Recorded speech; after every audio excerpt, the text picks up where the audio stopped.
Recently, I got a vacation from my work. 2 beautiful weeks of relaxation and self-care just for me.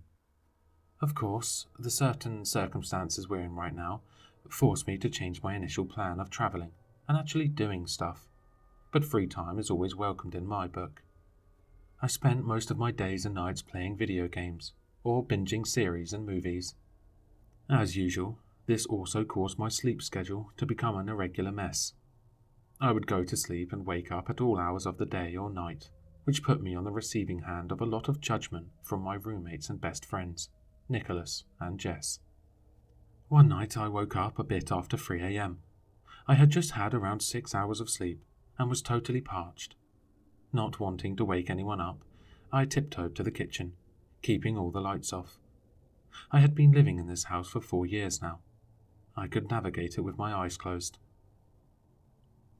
With a glass of water filled to the brim in hand, I started tiptoeing around back to where I came from. As I was walking to my room, a chill ran down my spine. I couldn't quite put my finger on it, but this weird sensation filled my body like my guts were telling me something was wrong.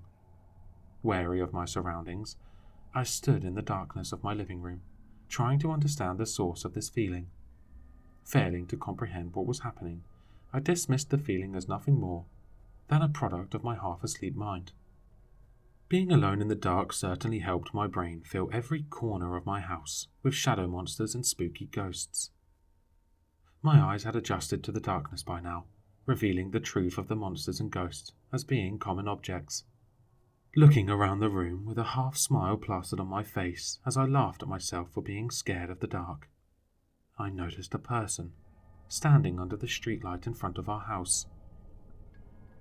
I felt safe inside, so instead of fear, my head was filled with questions about who he could be and what was his purpose here at night. Curiosity made me stare at him, trying to understand the mystery that he now represented in my mind. Anyway, with no light turned on, I was practically invisible from the outside. I think it was a man, but his morphology wasn't clear from that distance. He was wearing dark jeans, a black hoodie and black gloves. He was just standing there, under the street lamp looking down. Now I remember thinking to myself, what the hell is this weirdo doing, with a light chuckle. My false sense of security made the situation nothing more than a funny anecdote I could tell Nicholas and Jess in the morning. It all took a turn when he slowly lifted his head like a robot being activated for the first time. His face was in sight, but I couldn't see any of his features from where I stood. I took a step forward to the window and stopped. His head started moving from left to right, up and down, taking his time like he was scanning our house, looking for something. When he stopped, my curiosity was immediately replaced by fear. He was staring at the living room window. At me. There's no way you can see me. You can't see me. You can't see me, I whispered in the dark, trying to convince myself. Yet somehow I knew he could see me. What now? What will his reaction be? I have no idea how long we watched each other without any movement. The anticipation started rising, and my heart beat with it. It felt like an out-of-body experience, watching myself staring at him, and he at me. Then, in a flash, he sprinted towards our front door. Letting go of the glass I was holding, I started to run towards the front door to make sure it was indeed locked. I didn't even hear it crashing into a million pieces on the floor, as my survival instinct was screaming at me to get to that door. At that moment, I got a view of him from under my porch light. I couldn't make out his features, because there weren't any for me to see. He wore an entirely white mask, hiding his identity. I stared at him while he took a step back, and another, still looking at me, before he sprinted again, towards the side of the house. The back door, I murmured, before running myself for the only other access he could use. Again the door was locked. In my head I thanked Jess's OCD behaviour about safety. Again he appeared, and tried to open the door once.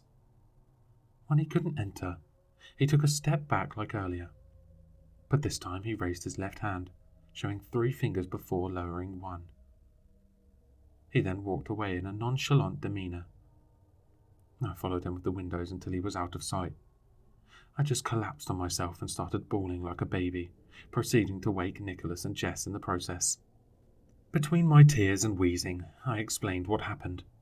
Jess hugged me, while Nicholas chastised me for not screaming to wake them both up. I was too shocked to answer him, but if the sound of glass shattering and me sprinting around the house didn't wake them up, then I doubt screaming would have. We proceeded to call the police and tell my story for the second time that night, but the cops never found anything and only said that they would patrol the area more often. I wish I could say that was it, that I lived to tell the tale and write a pretty "the end" to my story. But in retrospect, that was merely the prelude of my torment. The next day I was still stressed, but fairly over it. As scary as it was to me at the time, it was only a failed home invasion attempt. The only thing that bothered me was him lowering his finger. What was that about? I mumbled out loud before being interrupted by Nicholas. Crazy people do stuff like that, Nat. Don't torture yourself trying to understand, and just get over it. Empathy wasn't one of Nicholas's strong points, and at that moment, I really wanted his face to meet a chair. Still, I tried to follow his advice and focused my mind on other things, but it didn't stop me from waking up around 3 a.m. again. As soon as I opened my eyes, I felt it, that gut feeling again, telling me I wasn't safe. My first thought was that I was having some sort of PTSD from the night before, so I did some breathing exercise to try and calm down. My chest felt heavy, like a weight was sitting on it, as I tried to breathe in. I timed my breath, counting every second of inhalation and expiration just to focus my mind on something. After a couple of minutes, I realized that no amount of breathing exercises would make the feeling go away. All I knew was that I was in danger somehow. I sat alone in the dark, alert, trying to convince myself again that I was only experiencing residual feelings from the night before. That's when my eyes wandered to my closed blinds. I wondered if the man was there again. What if he was waiting for me? What if I open my blinds, and all I see is his face pressed upon the glass? Those thoughts plagued my mind for a minute, before I decided that the only way I could go back to sleep was to make sure I was safe, and that meant looking outside and hopefully seeing nothing. I rose a shaking hand toward the edge of my window. Just a little push would let me see outside, and at the same time expose me to it. The awareness put a stop to my already low momentum. I didn't want to take any risk, so, with my back to the wall, I raised my phone behind the blinds and recorded a video of what was going on outside. Just a couple of seconds of recording right before hopping back into the safety of my bed, like some invisible monster would snatch my feet if I stood too long. I stared at my phone, my thumb hovering over the play button. I think my instinct was trying to tell me not to watch that video and to just go back to trying to sleep, but my fear decided otherwise. I took a deep breath and reviewed the footage. To my horror, the man was there, already scanning every window in the house, looking for whatever he wanted, which I assumed was me. I curled into a ball, feeling terror overwhelm me. I took my phone and dialed 911, but the line wouldn't connect. Every other application I tried wasn't working either. Tears filled my eyes. I needed someone to help me. I couldn't face this alone. Desperate, I started to crawl out towards Nicholas's bedroom. I didn't want to scream and wake him up, in case the crazy guy would hear me. Standing up was also not an option. I needed to be impossible to see from the outside. Like my leg had been suddenly disabled, I moved forward, one pull at a time, toward the next room, while still being mindful of where my gaze would land upon, hoping not to see the man staring at me with his featureless mask. Exhausted and panicked, I reached my roommate's room. "Nicholas, wake up. The crazy guy, he's here. He's back again," I whispered loudly as I started getting up. The only answer I got was my heart pumping away in my ears as I noticed his bed was empty. I had seen him go to bed after he wished me a good night. He was supposed to be here, There wasn't anywhere else he could be. My mind immediately went to Jess. I had to make sure she was safe. Throwing away discretion, I ran downstairs to the basement. I couldn't help but let out a small sigh of relief when I found her in her bed, snoring away. Jess, the guy is back. I can't find Nick anywhere. I think something might have happened to him. In my panicked state, I shook her violently by the shoulders, but neither my words nor my actions ended her deep sleep.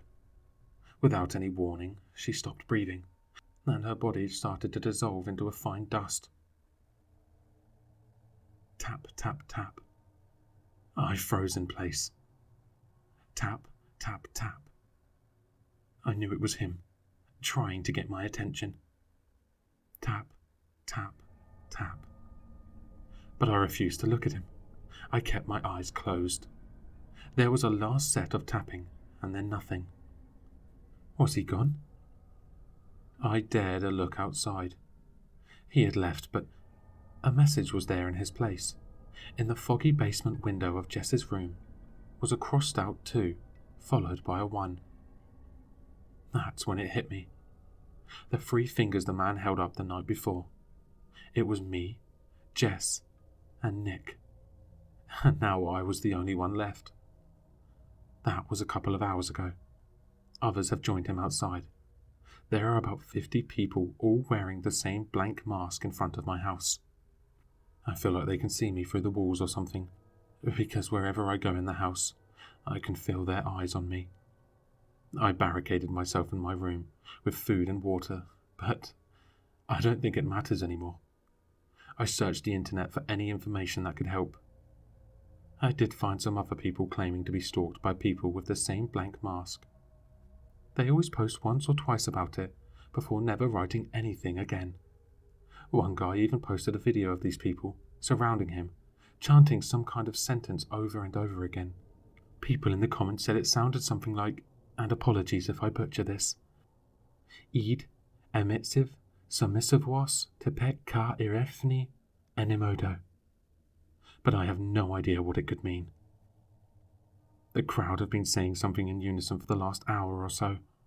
I can't hear it well, but it sounds similar to the video I watched. I just hope my story can help someone in the future. The house just started shaking. I think whatever they are calling upon is coming. There is no hope for me. Dad, Mum, Jessica, Nicholas, I'm sorry. And I love you.